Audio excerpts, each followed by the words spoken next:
rapaziada do Basquete Talks, beleza? Estamos aqui para mais uma entrevista. Finalmente voltando aqui para uma entrevista e dessa vez assim, não teria como voltar diferente, não teria como voltar com alguém que não fosse desse calibre, tá ligado? Então fomos atrás, conseguimos chamar esse cara que é, do basquete carioca e também do basquete nacional, é uma lenda. Tá ligado? Multicampeão. Trouxemos Eduardo Duda Machado. Obrigado, cara, por você estar aqui com nós. É um prazer. Tá aqui com a gente, trocar essa ideia. Duda que jogou, em todos os times grandes do Rio, além de diversos times gigantescos do basquete aí do cenário nacional, né? Campeão, 2 vezes campeão brasileiro, né, Duda? 2 vezes NBB e 2 vezes antes de ser NBB. Então são 4 títulos nacionais e tem um sul-americano também, né? 2 e meio, depois a gente... Então a gente vai entrar nessa.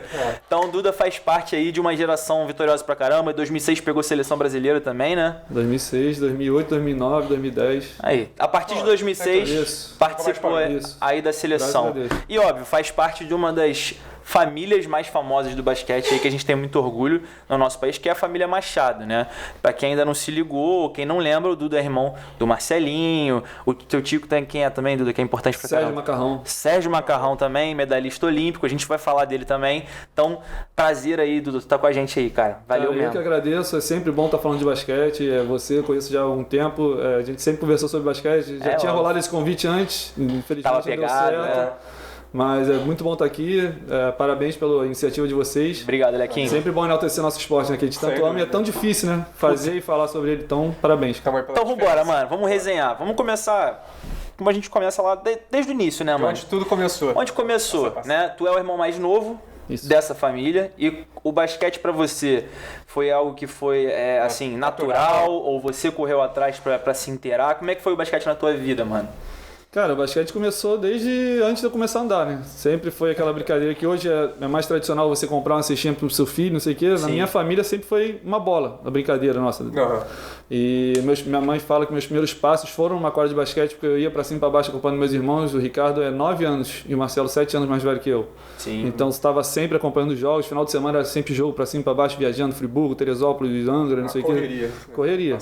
Família de basqueteiro, né? Óbvio, isso aí faz parte. Foi uma escolha dos meus pais que passaram pra gente e graças a Deus a gente parabeniza eles até hoje por ter feito essa escolha, porque proporcionou coisas maravilhosas nas nossas vidas. Então, o esporte em si leva a gente por caminhos que... Com certeza, a gente se sente privilegiado por ter tido essa vida, né? Sim. E começou assim, cara, e desde então, com 6, 7 anos já estava querendo jogar no time de sub-11, que na época era o mais novo, sei lá, sub-10, então não podia, queria ficar enchendo o saco, passar o dia no clube. E aí foi começando, foi uma coisa, como a gente fala na nossa família, livre e espontânea pressão. Você sendo caçula, e você, claro, viu seus irmãos aí, brilhando, né, em termos de carreira, você tirava deles, né? Porque tem aquele lance, né, do irmão mais velho, da competição com o irmão mais novo, ou você somente olhava para eles com admiração, ou tinha aquele lance de competitividade? Os dois, cara. Admiração com certeza sempre foi, principalmente pelo Marcelo, que teve uma carreira mais consolidada profissionalmente, foi meu companheiro de quarto durante 6 anos no Flamengo, sempre foi meu maior ídolo, eu sempre pude falar isso para todo mundo e poder conviver com ele esse tempo no Flamengo foi muito legal. E ele o Ricardo era espelho para ele, porque era 2 anos mais velho, então o Ricardo já jogava bem na base, o Marcelo ia lá assistir, queria imitar as coisas. E na nossa casa, nessa época, não tinha essas cestas que hoje em dia você compra em qualquer lugar. A gente fazia um pote de sorvete, minha mãe ficava maluca com a gente. O pote de sorvete furava o fundo e prendia com esparadrapo na parede. Amassava a bolinha, enrolava com esparadrapo para ficar mais durinho e a porrada cantava no quarto. A única regra era que não podia empurrar em cima do armário, senão quebrava o armário. Fora isso, valia tudo. E eu ficava maluco, eu não ganhava nunca e perdia sempre, só isso ia me extingando. Mas era uma história muito legal que a gente, desde pequeno sempre fez na nossa casa. Já tava competindo, né? Desde o iniciozinho. Mas aí, quando você falou, né, 6, 7 anos você já tava querendo entrar pra jogar em algum lugar. Não, você, assim, naturalmente, foi pra algum lugar que seus irmãos já estavam jogando? Ou independente, você acabou indo pra outro lugar, pra outro clube? Então, meu primeiro aula de basquete foi no Flamengo. Eu tinha uns 6, 7 anos, mas não era nem treino, não era nem escolinha, na verdade, acho que era mais um passatempo. Mas no Fluminense, quando meu pai começou, meu pai já trabalhava lá, quando eu realmente comecei a querer treinar com uns 8, 9 anos, foi no Fluminense que comecei. Aí eu fiquei no Fluminense dos 9 aos 19 anos. Fiz a minha base toda nas Laranjeiras e foi a melhor coisa que aconteceu na minha vida. Mas o Fluminense foi a sua preferência já desde o início? Ou assim, não, porque meu pai trabalhava lá, então era mais fácil. Ele me levava, trabalhava, me buscava. Teus irmãos estavam lá também? eles vieram depois, eles jogavam na base do Flamengo. Mas aí acho que infanto eles começaram a vir pro Fluminense, jogaram 2, 3 anos juvenil e depois começaram a... Pô, então é legal a gente saber, porque tu passou, como você passou e se formou, né, a sua base inteira pelo Fluminense, vamos resgatar aí e dar um salve pra galera. A tua geração. A classe, como a classe, né? A classe de tal ano. Você nasceu em que ano? 82. Então, geração de 82. Quem competiu contigo lá no Fluminense? Quem que você cresceu jogando, acabou virando ou não acabou virando? No Fluminense? Especificamente lá. Que você... Cara, no Fluminense teve um cara que era meu melhor amigo, que virou meu melhor amigo, que na verdade ele é 8'3", mas ele era a seleção brasileira da minha idade, é um cara que eu já me espelhava, mesmo sendo mais novo na minha época, porque ele jogava no Teresópolis, no Comari, com o meu tio, que era o técnico dele lá no Mirim. Maneiro. E aí quando ele foi virar infantil, os pais dele vieram morar em frente ao Fluminense. Olha a sorte nossa. Pô, caraca. E aí ele veio, começou já a jogar no Fluminense, meu tio indicou o meu pai, que era o diretor do Fluminense na época, então já fez uma amizade. Hoje, tipo, a família amiga, ele foi um grande jogador, infelizmente teve muitas lesões, não conseguiu dar continuidade, mas até sub-18 ele era titular e capitão da seleção brasileira. Então ele era um exemplo assim pra gente. E quem era esse cara? Vitor Mansuri. Já trabalhou na FIBA, ele vive basquete, mesmo não tendo virado jogador profissional, ele respira basquete. Isso é muito legal, cara. E aqui, a sua geração lá do Fluminense, quando você estava lá na base, disputando, em que momento, pra tu, Leque, em que momento aquilo virou uma chave do tipo, caralho, eu quero trabalhar com isso, eu quero viver disso? Porque eu joguei base e tudo mais. No início é uma brincadeira, né? Você tá ali porque você ama. Só que chega no sub-15, 14, começa a ter uma cobrança ali. Curiosamente, foi um ano que eu fiquei sem poder jogar basquete. Eu tive uma cirurgia no pé, uma inflamação no osso, que eu tive que raspar metade da tíbia. E aí eu fiquei 4 meses com 14 anos, e no verão do Rio de Janeiro, você imagina? Fiquei 4 meses sem poder botar o pé no chão. 4 meses de gesso, depois mais um mês andando de muleta, assim, foi bem complicado. E aí quando eu fiquei fora, assim, uns 6, 7 meses sem poder treinar, sem treinar. E eu vi que aquilo realmente me fez falta, falei, é isso que eu quero pra mim, porque eu não consigo ficar longe disso. No momento difícil. E aí eu lembro do primeiro treino, quando eu voltei assim, cara, foi uma sensação que eu falei, porra, cara, isso aí eu não quero largar nunca mais passar por isso, ficar tanto tempo fora assim. E é lógico que profissionalmente você vai tendo lesões, você vai tendo eu fiz 5 cirurgias contando com essa na minha carreira, mas esse momento eu acho que foi marcante para virar a chave para falar, é isso que eu quero. Porque eu vi que era muito ruim ficar longe. É mais comum, né, dentro da vida do atleta. Sim, com certeza. Faz parte. Atleta de alto rendimento, não só de basquete, qualquer esporte, a lesão infelizmente faz parte. Chega. E aí, você provavelmente chegando ali no final ali da... Antes eu queria te perguntar, base, que quase não fala, o que tu ganhou na base? Você lembra, assim? O que você disputou que tu ganhou? De título? Nada. Jura? Eu nunca fui para uma final de Carioca na base. É mesmo? Era Flamengo, Tijuca... Era Flamengo, Vasco, Tijuca... Fusão ficava sempre... Mas você provavelmente era chamado para esses times em algum momento ou não? Não. Acho que até porque todo mundo sabia que meu pai era diretor do Fluminense, já estava lá desde molequinho, acho que nunca rolou esse convite, assim. Acho que nessa época não tinha muito isso, talvez. Mas para mim, pelo menos, nunca apareceu. Mas seleção carioca... E eu também não sairia. Assim. Não sairia do Fluminense para jogar em outro lugar, longe do meu pai. Já conhecia todo mundo do Fluminense, era minha casa, então... Entendi. Sempre me senti bem ali, cara. Mas você sentia que independente então de não conseguir chegar nessas finais e tudo mais, você conseguiria, assim, ser um prospecto ali com seus 18, 19 anos para outro clube? Ou o Fluminense tinha um projeto de jogar profissional? Sim, porque com 18, 19 já estava jogando no profissional do Fluminense. Foi exatamente quando eu estourei o juvenil do Fluminense que acabou o time, por problemas financeiros. Aí eu tive que sair, porque... Né? Sempre esse lance. Eu nunca tinha pensado em sair até então, mas aí no meu último ano que eu já estava jogando no Fluminense, que foi o ano que o Marcelo jogou no Fluminense, que ele voltou, e aí teve problemas financeiros, aí a gente teve que procurar outros lugares. E aí você fala. Não, assim, desde cedo. Curiosidade, no momento de você moldar o seu jogo, né? Quando você é novo, você obviamente olha para certos jogadores, né? Certas estrelas, você se inspira num cara do time tal. Pra levar seu estilo de jogo, né? Você teve alguém assim que... Então, sei que o Duda dava umas dancadas monstra. Era o meu irmão, falaram que esse cara dava umas dancadas. Mas tu subia mais que ele. O pessoal falava engraçado porque quando ele já ganhava um dinheirinho dele, assim, eu tive uns 17, 18 anos, ele falou, o que você quer de aniversário? Eu pedi que na época era um tênis, que eu não sei se hoje em dia já virou moda aqui no Brasil, que na frente do tênis você tinha uma plataforma, e aí você só andava na ponta do pé, você não conseguia botar o calcanhar no chão. E ele, grande, pesado pra caramba, era uma droga. Mas trabalhava e você trabalhava muito a panturrilha. Ele vinha com uma fita que mostrava pra você fazer uns exercícios, subir arquibancada, essas coisas todas, cara, pular corda. E eu pedi, ele comprou pra mim na internet na época, e chegou pra mim, e eu comecei a trabalhar e fez assim, ó, meu físico, eu comecei a pular muito mais, comecei a correr mais, me ajudou bastante, cara. Isso com uns 17 anos. Maneiro pra caramba, é óbvio. Legal. Mas era o teu irmão, de fato, que você olhava e buscava moldar teu jogo, né? Era. Talvez, e desde novo eu sempre gostei de chutar também. Talvez por causa disso, por sempre mirar ele assim, sempre ver ele como exemplo.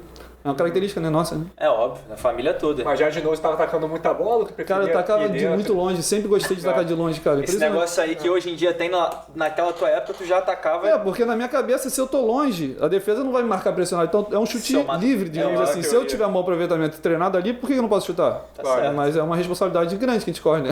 Já fui xingado muito por causa disso, mas cara, faz parte. Eu lembro, e olha que não faz muito tempo, eu lembro de uma vez no treino que eu peguei o contra-ataque 3 contra 2, parei de 3 pra chutar, fiz, técnico pediu tempo e deu uma pranchetada.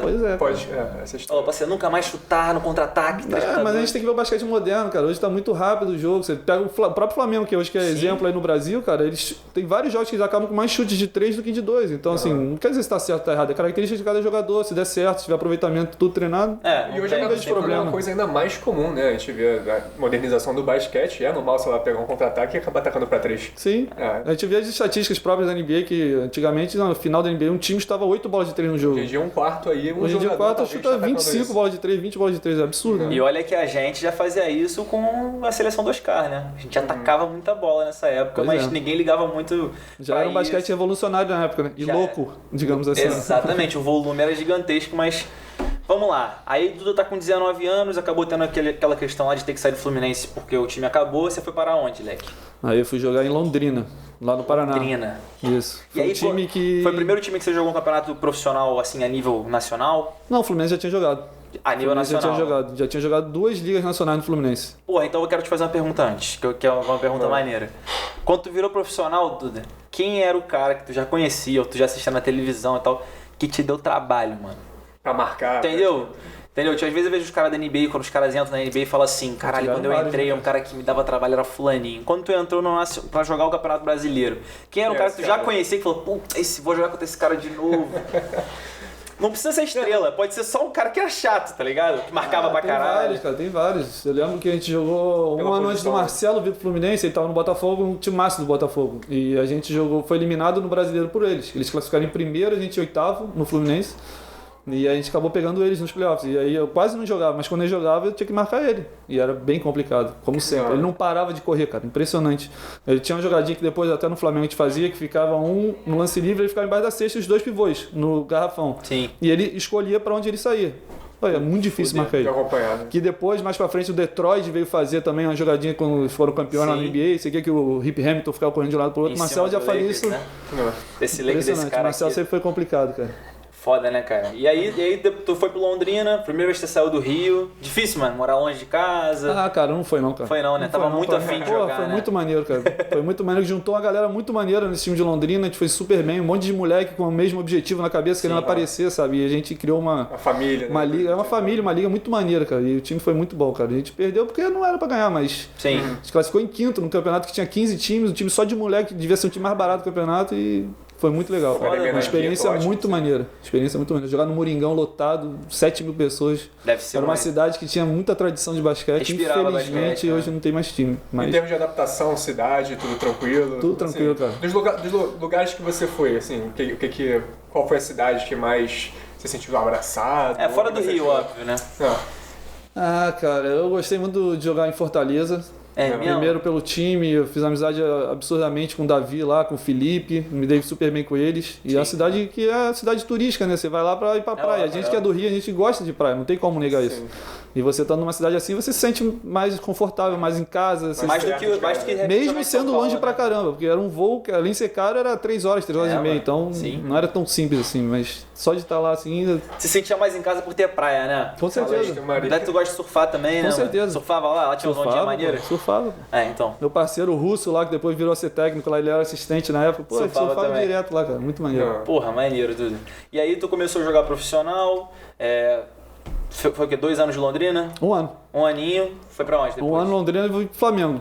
Aí veio pro Flamengo. Aí o Flamengo veio... A gente montou um time que assim, a galera hypou no Instagram quando a gente falou, a maioria era flamenguista. Falou, caralho, Duda vai aí, maneiro pra caralho e tal. O Flamengo é muito grande, né, cara? Então marcou, cara. Aquela foto ali, todo aquele momento de vocês no Flamengo, me marcou pelo menos. Então, mas esse ano ainda não foi essa época. Não foi? Foi 2003. Eu joguei 2002, eu fui pra Londrina, joguei do mês de 2002. O ano do basquete é de julho a junho, né? É do meio até o meio. Aí foi de julho de 2002 a junho de 2003 em Londrina, aí vim pro Flamengo. Sim. A gente foi vice-campeão carioca e vice-campeão brasileiro. Com o Emanuel Bonfim, que era o técnico, era Olivinha, moleque, Guto, era um time bem nada a ver, assim. Sim. E a gente conseguiu fazer essa liga maneira de novo e um time que não era, surpreendeu muita gente e te perdeu na final pro Uberlândia, na época, que era o Hélio Rubens, que era Elinho, Tony Harris, Timar Rogério, timaço. Você fala dessa figura do Flamengo, né, que acabou te marcando, era meio inevitável que não. A gente botou o card dele, né, anunciando a entrevista, 2 amigos meus flamenguistas vieram falar comigo. Porra, o Duda é muito pica, ele é muito louco na quadra. Falei, pô, irado, vou querer assistir. Maneiro, pô. Essa identificação com Isso é um negócio que tu tinha mais novo, né, Duda? Tu era um cara mais, assim...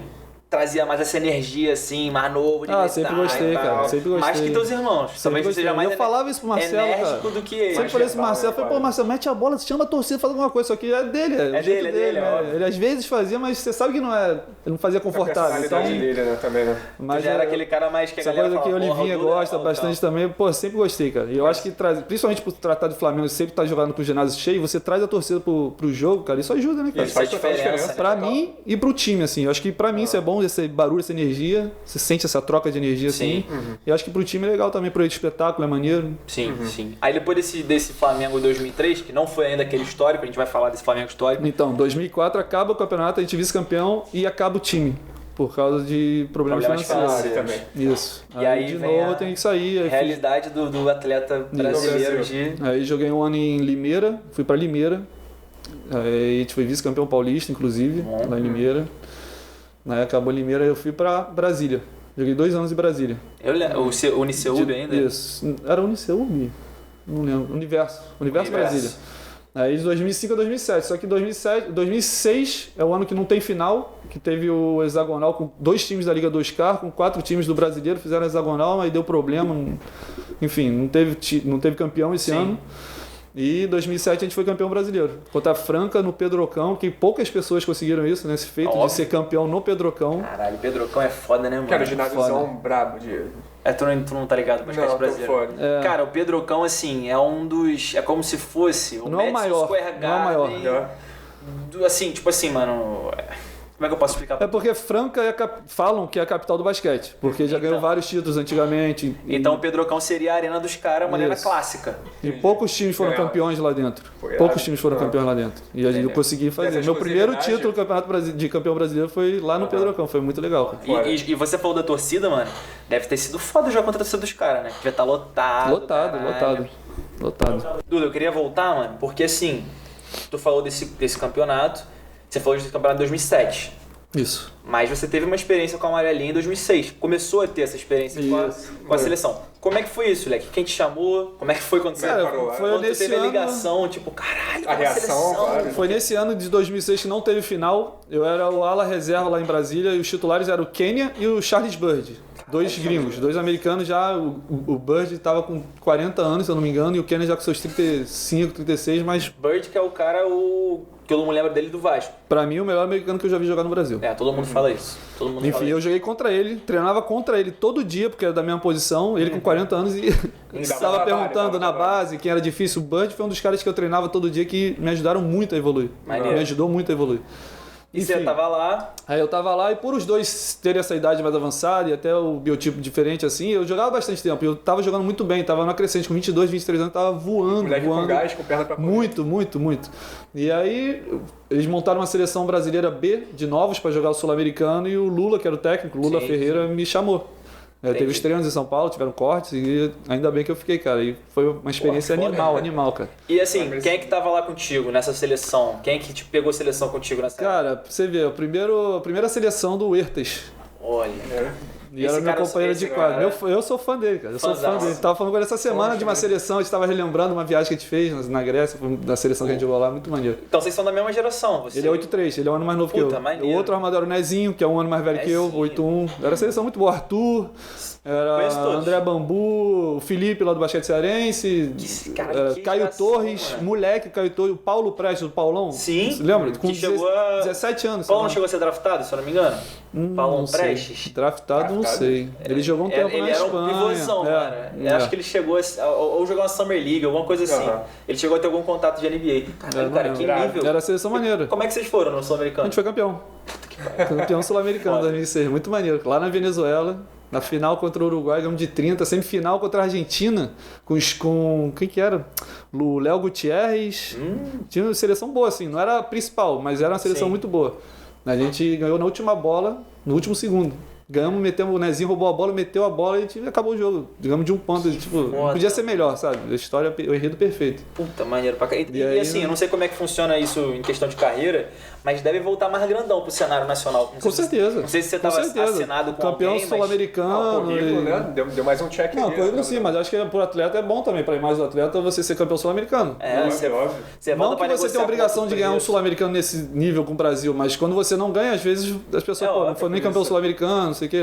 Algumas pessoas olham errado, assim, né? Sim, então, óbvio. Votar campeão realmente dá um upgrade no currículo e, consequentemente, na carreira. Você voltou, você estava jogando antes... Em Brasília. Em Brasília. Volta pra Brasília ainda? Já tinha acertado em Brasília. Aí joguei mais um ano em Brasília, aí trocou o time, saiu os americanos, aí veio Nezinho, Alex e Arthur pra Brasília. Então a gente tá falando e eles eram pentacampeões paulistas com o Coque. E a gente tá falando de um trio, Alex, Nezinho e Arthur, que se perdurou no Brasília durante muito tempo e que chegou a ser rival seu. Sim. Né? O Brasília... O primeiro título deles em Brasília eu tava junto.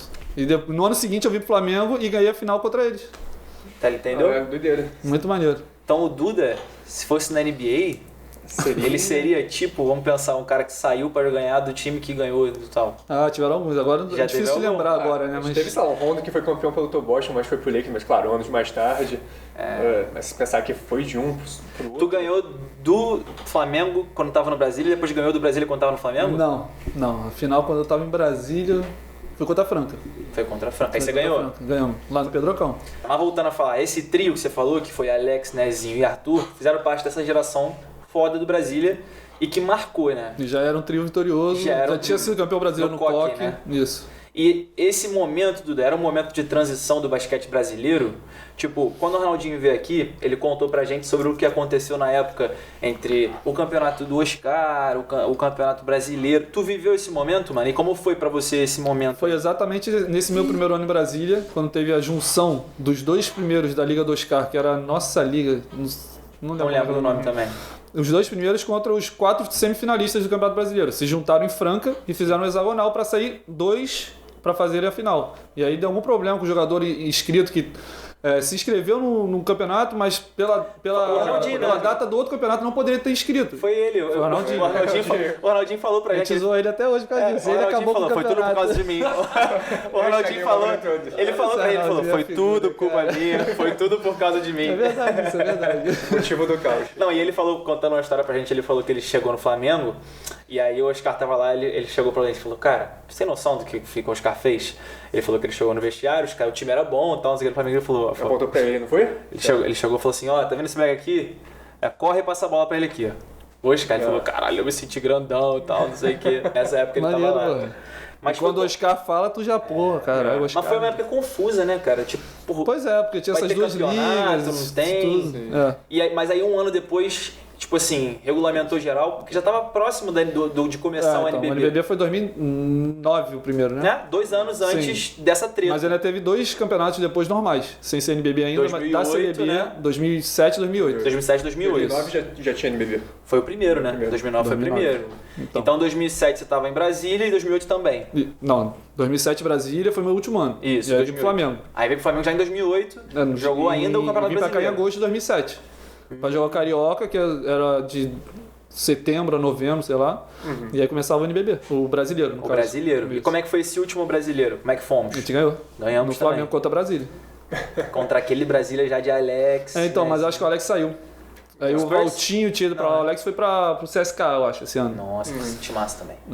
Foi, inclusive, vice-campeão da Euroliga, se eu não me engano.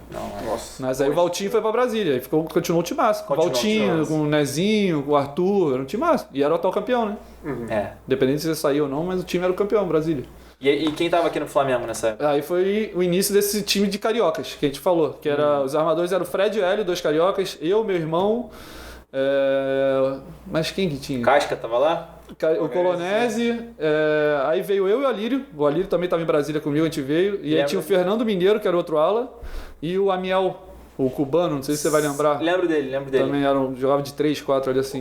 O Wagner não tava nesse time? Wagner estava nesse time, era Wagner, Colonese. Daniel ainda não tava, Soares? Não, Daniel veio no ano seguinte. Do NBB? Isso, primeiro NBB. E aí quando vocês descobriram que, meu irmão, vai mudar, vai virar Novo Basquete Brasil...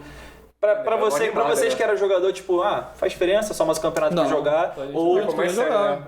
A gente achava realmente que ia melhorar a organização, ia melhorar tudo, né? Entendi. Em relação ao Parece que você encaminhava, né, pra se tornar algo mais consolidado e sério. E a gente, por ser Flamengo, a gente só queria ganhar. Independente contra quem, aonde, a gente queria ganhar. Sim. E aí, é legal a gente saber isso, porque esse ano de 2009, o Flamengo venceu, né? O primeiro NBB. Sim. E a gente vê agora aí, nos últimos anos, como o Flamengo tem ainda conseguido se manter no cenário nacional de uma forma gigantesca. Mas naquela época, era diferente. A realidade de vocês era diferente da realidade de quem joga no Flamengo hoje. Era. Como é que era, mano? Porque isso, não tô falando só no basquete, não. A gente lembra de um time de 2009 que também foi campeão no futebol, né? Com a Adriana, essa galera toda, que também tinha atraso, sei lá. Tava lá vendo. Que também era difícil. Sim. Como é que foi, mano, esse momento do Flamengo pra você? Então, era difícil dentro do clube, porque o basquete não tinha essa força dentro do clube ainda. Hoje em dia, é difícil acabar com o basquete do Flamengo. Até porque eu acho que é autossustentável. Se não me engano. Então não depende nada do Flamengo. Mas nessa época não era isso. Tinha salário atrasado e a Patrícia Morim, que depois veio a ser a presidente, segurou as pontas legal assim com a gente e falou, não, vai ter basquete, vai manter, vamos melhorar e vai ser campeão. E aconteceu exatamente como ela falou. Isso foi muito legal, essa força que ela deu pra gente. E aí esse ano, num ano onde tava todos os cariocas, quais foram as pedras no sapato de vocês, mano? Tipo, caralho, início da temporada, começaram a temporada bem? Foi uma temporada... cara, sempre foi bem, cara. O time foi muito bem montado e desde cara já deu liga. Chupeta era o técnico? Era o Chupeta, o técnico. Acho que esse ano, se não me engano, a gente perdeu 3 jogos. Olha isso. Playoff, a gente fez 3-0, 3-0 e 3-0 nos playoffs. A gente perdeu um jogo. Geral. A gente ganhou de Brasília, pra você ver. A final foi lá na SEB, que é um ginásiozinho que cabe 1.000 pessoas, sei lá. E a mais da metade era de flamenguista. Acabou o jogo, todo mundo invadiu a quadra. A gente teve que sair correndo pro vestiário. Parecia loucura. Muito maneiro, muito maneiro. Foda, mano.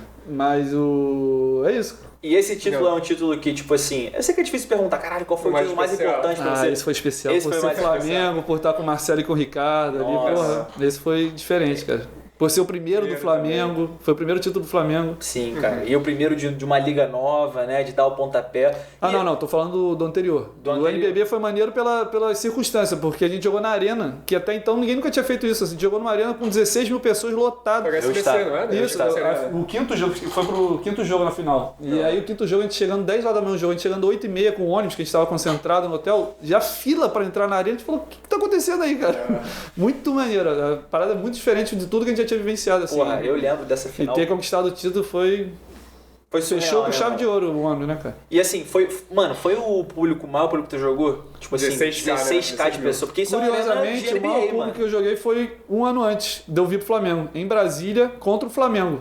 Porque era dia do trabalho, se não me engano, 1º de maio lá em Brasília, eles botaram no Nilson Nelson, o ginásio gigante lá. E na época eu acho que nem tinha cadeira na arquibancada, era tudo de cimento, e aí falaram que tinham 24 mil pessoas no ginásio. Eu não sei se era isso tudo, mas realmente estava abarrotado o ginásio. Pra cantar jogado, tu não ouve, pô. Não ouve mesmo. Por isso que é sinal, exatamente por causa disso. Mas foi uma sensação muito maneira, cara. Muito maneiro. Que foda. E aí já era contra o Flamengo, né? Também foi maneiro. E a gente ganhou também, porque o Flamengo tava meio que quebrado na época. Entendi. E aí começou esse NBB, venceram o primeiro NBB, e os campeonatos internacionais ali, sul-americano e tal, chegaram visando alguma coisa. Esse ano de 2009 foi especial por causa disso, porque a gente ganhou, foi o primeiro NBB, a gente já tinha sido campeão brasileiro no ano anterior, mas foi o primeiro NBB que a gente ganhou, e a gente foi campeão sul-americano pela primeira vez também, cara. Tudo no mesmo ano, foi muito maneiro. E no ano anterior, que a gente foi campeão brasileiro, a gente perdeu a final do sul-americano pra Quinça. Não, pro Quinça não. time de Corrientes, que tinha o Montec, campeão olímpico da Argentina. Jogadorzaço. E a gente perdeu pra eles no 5º jogo lá na Argentina, foi sofrido. Sofrido, né? Mas a gente aprendeu bastante, tanto é que no ano seguinte a gente foi campeão lá na Argentina contra um time da Argentina também. Pô, toma de volta. Esse foi o ano do Pé de Deus? Foi o ano do Pé de Deus, foi o título sul-americano. Cara, como é que foi essa história? Foi engraçado essa cena. O Coloés ele já chegou a contar aqui, mas ele falou que ele não entendeu nada quando ele chegou no aeroporto, o pessoal, cara, me dá a foto do pé, cara. Porque a gente, às vezes, a gente tá jogando, principalmente quando a gente tá fora do país, a gente não tem noção da repercussão que vai dar. Tipo, legal, foi campeão sul-americano pela primeira vez do Flamengo, mas isso mostra a grandeza do Flamengo. Na hora que a gente chegou no aeroporto, parecia que a gente tinha sido campeão brasileiro de futebol, o time. Eu falei, caraca, a gente pegou um carro de bombeiro do Galeão. Até o clube da Gaviões demorou tipo 5 horas, passando a Avenida Brasil, não sei o que, a Ilha do Governador, ao fio, aí todo mundo abaixava assim no caminhão. Mas foi maneiro, cara. Copacabana, a gente passou todo mundo falando com a gente, porque o Flamengo é muito grande. É muito grande, cara. E o início dessa questão do basquete, gente, não o início não, porque o Flamengo já tinha história com o basquete, mas a volta dessa grandeza foi com vocês, né, cara? Sim, foi com esse grupo específico. Foi o início dessa hegemonia que dura até hoje, né, cara? Foi essa época aí, 2007, 2008. Os verdadeiros OGs, raiz, vieram com eles. Né? A gente teve uma Marcelinho que se aposentou lá no Flamengo, né? Não saiu, graças a Deus.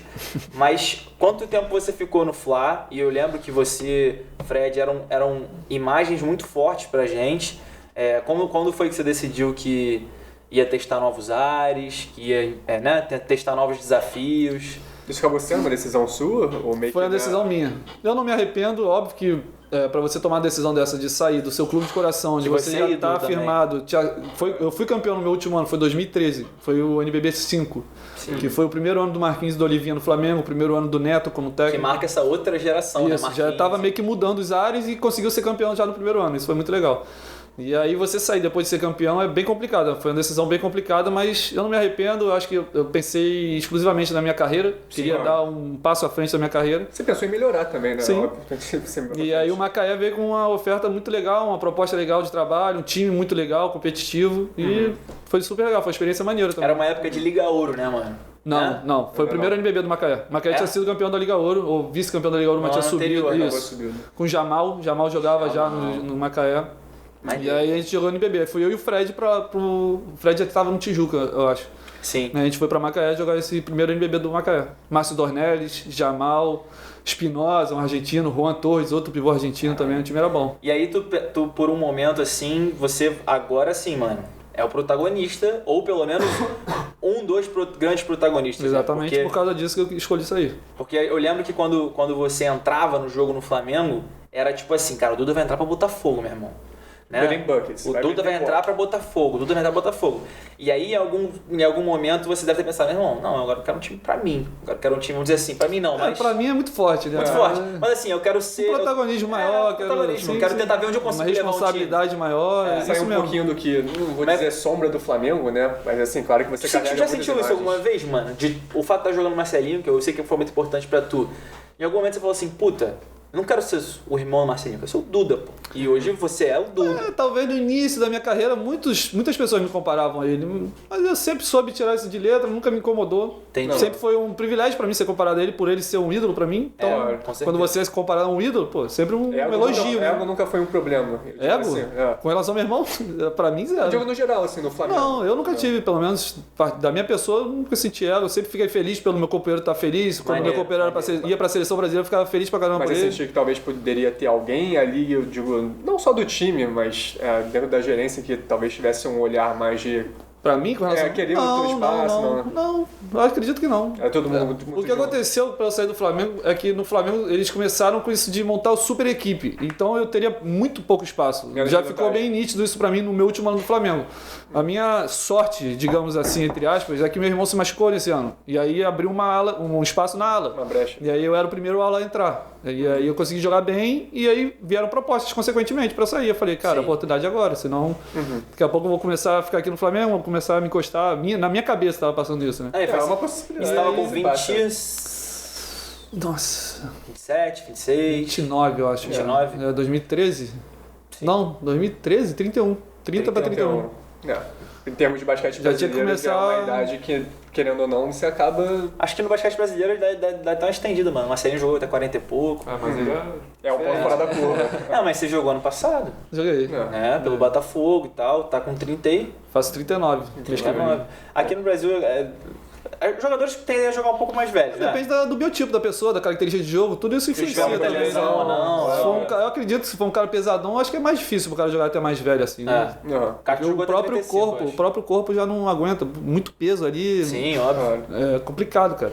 E aí foram quais os times, mano? Macaé. Aí de Macaé fui pra Rio Claro, que também já foi campeão brasileiro lá atrás, tinha tradição. Era o primeiro NBB também, tinha acabado de ser campeão da Liga Ouro, assim como Macaé. Depois de Rio Claro, aí eu me machuquei em Rio Claro, passei por uma cirurgia. Aí depois de Rio Claro fui pro basquete cearense com o Bial. Eu lembro. Aí eu fiquei 2 anos lá no basquete cearense, foram 2 anos muito bons, o time foi bem assim, principalmente no primeiro ano o time foi muito bem. Era a época de Davi Rossito, né? A gente perdeu nos playoffs pro Mogi, cara. Era o Mogi do Fúvio? Não, Fúvio era São José. Era Chamel, era... Mas quem, cara? O time era muito forte, Mogi, Tyrone. Time bom, Guerrinha era o técnico. Sim. Então já era um time bom. A gente perdeu nos playoffs na última bola, num jogo lá em Fortaleza. A gente ia fazer 2x1, eles meteram a última bola, ganharam de 2x1. Fizeram 2x1 nos playoffs e voltaram pra jogar o quarto jogo em casa. Então, fechou em 3x1. Aí fecharam em 3x1. Tu jogou com o Boracini nessa época no Cearense? Não. Não, né? Foi a primeira vez que eu joguei agora no Botafogo. Botafogo, né? Mas ele jogou no Cearense, Ele jogou. Ele ficou 2 anos lá. Jogou lá, né? Mas quando eu saí, ele foi pra lá. Sim. E aí depois do basquete cearense... Aí basquete cearense. Foi pro Bauru? Eu fui pra Bauru. Aí que eu te falei que foi 1 ano, 1 e meio título do Sul-Americano, que eu tive uma passagem pelo Guarus, da Venezuela. Que eu joguei... a primeira fase do Sul-Americano esse ano foi lá em Salvador, que o Vitória sediou. E o Guarus me chamou pra jogar por 2 semanas, contrato de 2 semanas só. Eu fui pra lá, treinei 5 dias, 3 dias com eles. Joguei 2 jogos do Campeonato Venezuelano antes de treinar, não conheci ninguém, conheci jogada, nada. Joguei os 2 jogos, a gente voltou pra cidade lá, Barquisimeto, treinei 3 dias e viemos pro Brasil. Aí jogamos lá em Salvador. Caraca, eu não sabia que dava pra fazer isso, não. Por isso que é só meio, porque eu só joguei essa primeira fase. Eles jogaram a semifinal e jogaram a final e foram campeões. Caraca. E como é que foi a experiência lá da Venezuela? Muito maneiro. Foi maneiro pra caralho? O Guarus eles já tinham sido campeões intercontinentais, cara. 2 anos anteriores com o Nate Robson, com o Zach Graham, que jogou no Flamengo também. Eu joguei com ele lá no Sul-Americano, foi muito maneiro. Jogou com ele lá? E o baixinho joga pra caralho? Joga pra caralho. Mandava uns lobbies pra ele? Pô, pior que eu mandei, cara. Um contra-ataque assim, passei a bola pra ele, falei, essa bola eu posso jogar lá em cima? Ele, pode jogar. Falei, pô, demorou. E ele velho, né? Acho que ele era mais velho que eu na época, já devia ter seus 36, 37. Falei, nossa. Uma pena que a última imagem que a gente tem dele é tomando um nocaute, né? Tudo bem. Putz, triste. Cara, ainda ficou feio, né, mano? Esse negócio de cara... Stick to basketball, mano. Continua jogando basquete. Pior que ele é forte pra cacete, cara. Ele é muito forte, cara. Ele sem camisa assim, todo definido aqui, cara. Que isso, cara. Muito forte, cara. E aí voltou pro... Quando você saiu do Guarus, aí do Guarus eu fui pra Bauru, eu joguei de bebê em Bauru. E esse Bauru já era aquele time que tinha sido campeão brasileiro. Então, era aquele time de Tyrone, de... Não, Bauru era Alex Hatsheimer, era... Nossa, Hatsheimer. Kendall Anthony. Aquele armadorzinho deles. Brasileiro? Não, americano que se naturalizou brasileiro. O Larry? Não, o Larry tava em Mogi. Tava no time que eu joguei no basquete cearense que meteu a última bola lá, o Larry tava. A gente fala do Bauru, mesmo que você meteu aquela bola... Foi esse ano, contra o Vasco. Histórica. Foi legal essa bola. Histórica. Engraçado que um tempo antes, umas 3 semanas antes, o Paulinho fez contra a gente. Exatamente. Foi contra o Bauru lá no basquete cearense. Mano, e aquilo, tipo, tu treinou? Essa é a situação de jogo não, né? 2 anos antes eu tinha tentado, no basquete cearense, nos playoffs lá contra a Mogi, eu tinha tentado uma bola dessa. Eu joguei no aro, peguei, só que eu não conseguia arremessar, virar assim, equilibrar e a bola saiu completamente errada. Sim. E aí, no dia que o Paulinho meteu essa bola, lá em Fortaleza, acabou o jogo, eu fui pra casa do Felipe, que é muito amigo meu, e o Paulinho foi pra lá, a gente ficou conversando depois, eu falei, vem cá, Paulinho, aí? A única coisa que ele me falou, que me marcou muito, é que quando você vai arremessar, você bota 2 caras de defesa, 2 de ataque e um terceiro, certo? Sim. Então ele falou que a única coisa que ele pensou foi isso, que o Alex, que era o terceiro, estava aqui, ele jogou, tentar jogar a bola pro lado do Alex, para pegar ele no contrapé. E isso me marcou. E quando eu fui fazer a bola, a única coisa que eu pensei foi isso. Jogar no contrapé. O David Jackson, do Vasco, estava aqui. Joguei, game winner histórico. O David Jackson, ele estava no meu lado direito. Então eu joguei a bola para ir no contrapé dele, pro meu lado direito. E ainda bem que deu certo. 6 segundos. Olha só, cara. Vamos ver. Beleza, converter primeiro, claro. 6 segundos. 101 pro Vasco. Apenas um milagre. E toma. Olha lá, o contrapé, tu viu, David? Ele não conseguiu acompanhar. Se eu jogo pro outro lado, ele continua, talvez. E aí já chega mais atrapalhando o arremesso. Que isso. Mano, quando tu meteu essa bola na tua cabeça, eu acho que você só viu a grandiosidade quando acabou o jogo. Falei. Eu acho que até depois, cara. Né? Até depois. Eu só queria ganhar o jogo. Eu queria arrumar alguma forma de ganhar o jogo. E na minha cabeça. Exatamente isso que tu falou mesmo. Na minha cabeça, essa foi a melhor forma de ganhar o jogo. Nossa, incrível. É histórico, não tem outra palavra pra definir. Histórico, mano. Se a gente fosse fazer um top 100 jogadas da história do NBB, você já sairia top 10. Esse ano aí, essa jogada, junto com a do Paulinho, dividiu a melhor jogada do ano. Não teve a número 2, foi a número 3, pulou pra essas duas, que foi as duas melhores, foi maneiro. E assim, vamos pensar agora os negócios mais individuais. Qual foi o teu melhor jogo, mano?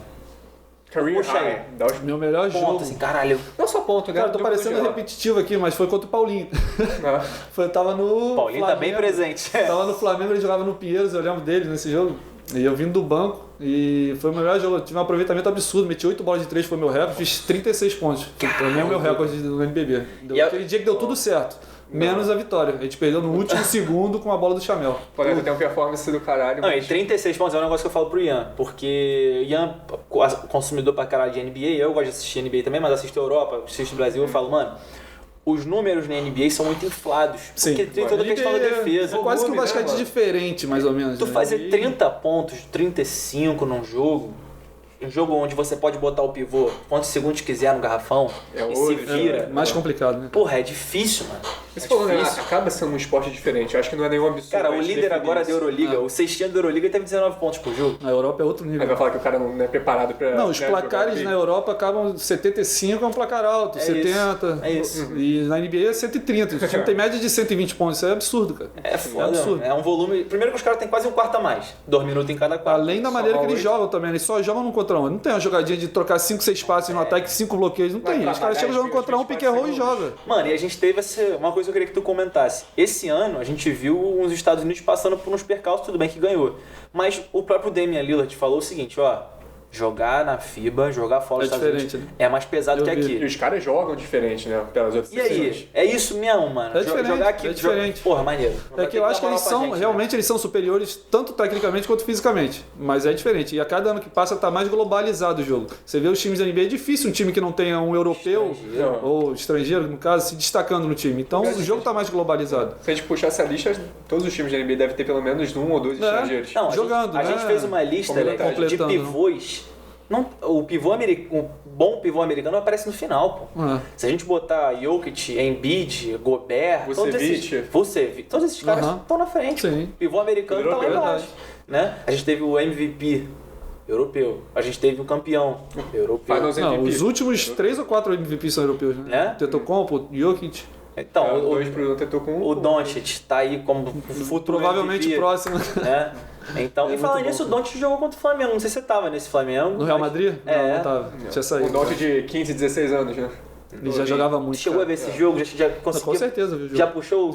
Conseguiu olhar pra ele e falar assim, esse moleque é diferente. Ou na época não dava pra saber ainda? Não dava porque ele era muito novo. Então você sabia que você via ele jogando de uma forma diferente, num super time e muito novo. Então você sabia que o potencial que ele tinha pra desenvolver ainda era absurdo. Era absurdo, mano. Eu vi um jogo uma vez, hoje a internet é bom por causa disso, né? Procurei uma vez no YouTube uma final de europeu sub-16, se eu não me engano. Ele mete uma bola no meio da quadra pra levar pra prorrogação e acaba o jogo com 55 pontos, sei lá. Bizarro. As bolas que ele fazia parecia que era um moleque de 18 jogando com uns menininhos de 15, cara. Né? Muito natural e muito grande. Ele não é dos mais rápidos, mas você vê que o timing dele é diferente, os movimentos dele são diferentes. De criar espaço. Dá pra comparar um Luka com o Messi assim da vida? Cria do clube, começou muito cedo. Não, com relação ao Real Madrid talvez. Não em questão de grandeza, que o Messi é gigantesco. Mas... O Luka dá pra chegar. Mas ele ficou pouco no Real Madrid. Ele ficou o quê? 3, 4 anos? Foi dos 14 aos 19. Por aí. 5 aninhos aí. E já foi campeão da Euroliga sendo Finals MVP, né? E já chegou na NBA destruindo desde o primeiro ano, cara. Ele é diferenciado mesmo. Mas aí, Dudinha jogou no Bauru, jogou bem no Bauru, meteu essa bola histórica. Que me rendeu um contrato. E aí no ano seguinte eu vim pro Vasco. Ó, como é que uma bola não faz a diferença, né? Obviamente não foi só por causa disso. Sim, óbvio, mas... óbvio. E aí como é que foi a experiência de jogar no Vasco, mano? Cara, jogar foi complicado. No então, foi complicado. Antes de acertar no Vasco, eu pensei muito com relação a tudo isso que ia acarretar, né? Vim jogar no Vasco, botar a camisa do Vasco. Pra mim, na minha cabeça, com relação à minha imagem, com relação à torcida, isso tudo. Mas eu sou profissional e eu não... A partir do momento que você pensar assim e deixar de fazer coisas que são benéficas para sua carreira por causa disso, acho que tá errado. Então, eu botei na minha cabeça e falei, cara, eu sou profissional, é isso que eu quero e eu vou lá, vou dar meu máximo, vou dar minha vida no Vasco. E... saber separar, né? E a única forma que eu sei jogar é dando 100%. Então, isso não mudou com certeza. Mas no início, principalmente, foi complicado. E aí não foi um ano muito bom também, o time não foi muito bem, então aí tudo agrava mais, né? Potencializa. Como foi tão ruim assim o ano, potencializa mais. Mas, dentro de tudo que aconteceu, acabou sendo um ano... que eu consegui fazer um ano bom, relativamente, assim, meus números foram bons, eu me sentia bem dentro de quadro, estava bem fisicamente, então foi... E assim, falando sobre Vasco, né, teve toda essa questão, né, do Vasco acabar com diversos esportes olímpicos, o basquete foi um deles, mano. Pois é. Eu joguei no Vasco um tempo, assim, é uma parada ruim, né, mano? Não, e da maneira que foi, eu acho que a gente já tinha arrumado um patrocínio pro basquete e o presidente simplesmente pegou o dinheiro e botou na base do futebol. E falou, não vai ter time de basquete. Assim. Eu já estava certo no Vasco, eu ia renovar no Vasco. Mas aí, isso um pouco antes de começar o Paulista, por exemplo, que os times já estão fechados, aí vai lá procurar time de novo, correr atrás. O cara começa não pensa que esse é o ganha-pão de muita gente, vai ter uma galera que vai ficar desempregada, e isso ele leva em conta, né? Mas quer botar no futebol. Exatamente. Sim, exatamente. E a galera da base que nem tem um dinheiro teve nem oportunidade, né? Eu lembro de amigo meu falando, como é que eu volto pra Belém? Deixa eu voltar pra Belém. O cara jogando lá, e aí? Infelizmente isso faz parte nos clubes de futebol, né, cara? Infelizmente. Faz parte. E aí você foi esse que foi pra São José? Aí foi pra São José. Que também é vamos dizer assim, um powerhouse também muito conhecido no basquete. No NBB chegou a fazer final contra o Fly e tal. Não, a gente jogou 2 ou 3 anos semifinal. Acho que o ano que eles foram pra final foi contra a Brasília. Foi contra a Brasília? Foi, eles perderam. Mas como é que foi essa experiência de jogar lá, mano? Foi legal, cidade muito maneira, super bem recebido. Fiz vários amigos lá, até hoje falo com todo mundo lá. Muito legal. Jogou jogou Paulista e NBB. Paulista e NBB. E esse foi seu último clube? Não, teve Botafogo. Botafogo a gente joguei a CBB, né? CBB, que voltou, né? Agora foi meu primeiro ano fora da NBB. CBB é o seguinte, acabou a Liga Ouro e o CBB serve pra subir e descer, mas seria mais ou menos isso? Eu acho que não sobe e desce não, porque são franquias, você tem dinheiro, você compra o seu direito de jogar. Eu acho que não tem mais isso. E o Botafogo, por ter jogado NBB ano passado, ele pode ficar 2 anos sem jogar. No terceiro ano ele ainda pode montar um time e jogar, se ele tiver investimento. Entendi. Se ele não jogar nos 3 anos, ele perde o direito, ele perde a vaga.